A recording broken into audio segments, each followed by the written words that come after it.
Praise the Lord.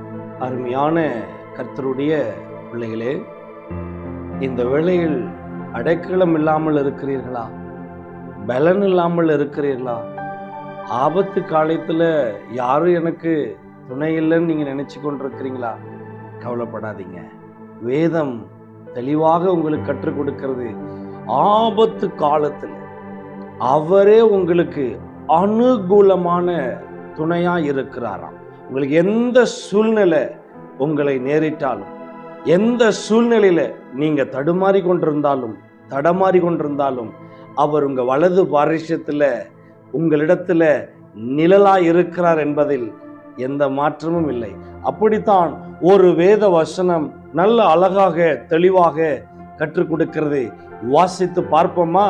சங்கீதத்தின் புஸ்தகம் 46ஆம் அதிகாரம் அதில் 1வது வசனத்தை வாசிக்கும் போது, தேவன் நமக்கு அடைக்கலமும் பலனும் ஆபத்து காலத்தில் அனுகூலமான துணையும் ஆனவர் அப்படின்னு எழுதப்பட்டிருக்கு. அருமையான கர்த்தருடைய பிள்ளைகளே, பலன் இல்லைன்னு நீங்க கவலைப்படாதீங்க. வேதம் என்ன தெரியுமா சொல்லுகிறது? நீ எவ்வளோ பலவீனப்பட்டு கிடந்தாலும் அவருடைய பலன் உங்களுக்கு பரிபூரணமாய் விளங்கும் என்று சொல்லியிருக்கிறார்.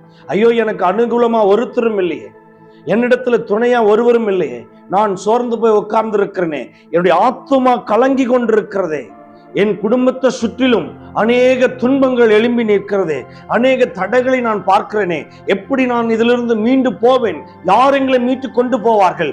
யார் எங்களுக்கு துணையா இருப்பார்கள்? எதிர்காலத்தை குறித்து நான் பயந்து கொண்டிருக்கிறேனே, இந்த எதிர்கால பயத்தை யார் நீக்குவாங்க என்று தெரியலேன்னு சொல்லி கலக்கத்தோட இருப்பில் என்று சொன்னால், இந்த வேதம் சொல்லுகிறது. அப்படியே அந்த வசனத்தை படிச்சு பாருங்களே.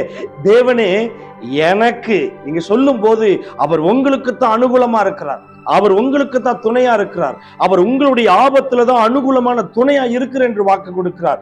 என்ன அழகான வசனம் பாருங்க. அடைக்கலம் அவர் தாங்க.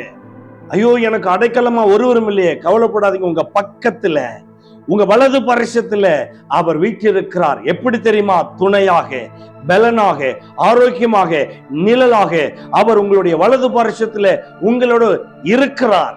கவலைப்படாதீர்கள். உங்க துன்பத்தின் பாதையில நடந்து கொண்டிருக்கிறீங்கன்னா உங்க கூட அவர் வருவார். கஷ்டத்தின் பாதையில இருக்கிறீங்கன்னா அவர் உங்க கூட வருவார். என் லைஃபே முடிஞ்சிருச்சுன்னு நினைச்சீங்கன்னா, வனாந்தரத்தை சந்திக்கிறீங்கன்னா, வனாந்தரத்துலதான் கர்த்தர் உங்களுக்கு லைஃபை வச்சிருக்கிறார். அதற்குத்தான் உங்களுடைய வலது பாரிசத்துல அவர் வீற்றிருக்கிறார். சோர்ந்து போகாதீர்கள். இந்த வேத வசனத்தின் பிரகாரம் அவரே உங்களுக்கு பலன், அவரே உங்களுக்கு அடைக்கலம், அவரே உங்களுக்கு அனுகூலமான துணையா இருக்கிறார். அவர் துணையா இருக்கிறபடினால் உங்க வியாதி நீங்கிருச்சு, உங்க கஷ்டம் நீங்கிருச்சு, உங்க பாடுகள் நீங்கிருச்சு.